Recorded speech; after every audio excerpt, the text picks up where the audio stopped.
رشتوں کی خوبصورتی ایک دوسرے کی بات کو برداشت کرنے میں ہے۔ بے عیب انسان تلاش کرو گے تو اکیلے رہ جاؤ گے۔ مخلص وہ نہیں جو منہ پر آپ کا ہو، بلکہ مخلص وہ ہے جو آپ کی پیٹھ پیچھے بھی آپ کا ہی ہو۔ اللہ قادر ہے کہ ہاتھ سے مسل دیے جانے والا بیج ایسا درخت بن جائے کہ چٹان کی طرح کھڑا ہو جائے، تو کیا یہی رب آپ کے پہاڑ دکھوں کو ریزہ ریزہ کر دینے پر قادر نہیں ہوگا؟ کسی انسان میں خوبی دیکھو تو اسے بیان کرو، لیکن اگر خامی دیکھو تو وہاں تمہاری خوبی کا امتحان ہے۔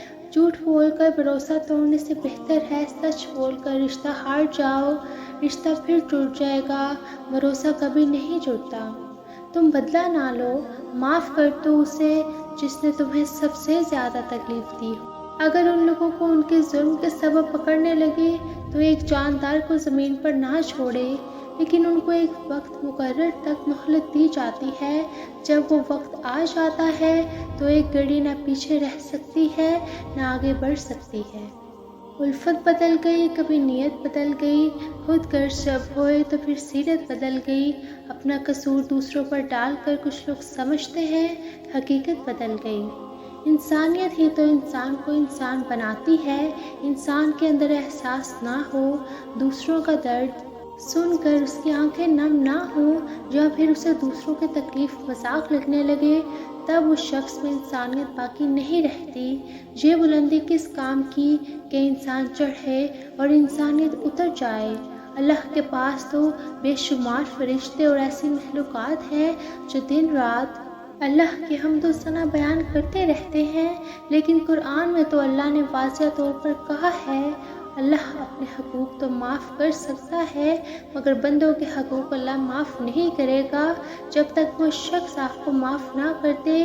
کوشش کریں آپ کی وجہ سے کسی انسان کی دل آزاری نہ ہو، آپ کے ہاتھ کسی معصوم کی جان نہ لے لیں، اور آپ کی وجہ سے کسی کو نقصان نہ ہو۔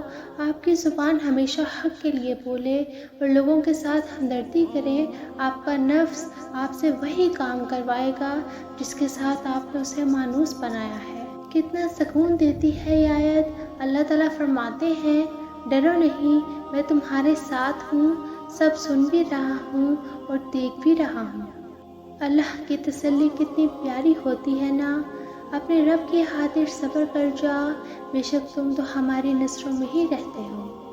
تب سمجھ میں آتی ہے کہ قرآن کو زندہ کتاب کیوں کہا گیا ہے، کیونکہ یہ انسان کے دل کا حال جانتی ہے، انسان کو بہترین طریقے سے سمجھتی ہے۔ قرآن واقعی محبت ہے۔ لوگ کہتے ہیں دل میں اللہ کا خوف ہونا ضروری ہے، اس وجہ سے ہم غلط کاموں سے بچ جاتے ہیں، لیکن دل میں اللہ کے لیے اتنی محبت ہونی چاہیے کہ اسے ناراض کرنے کے ڈر سے ہم انسان غلط کاموں سے ہی بچیں۔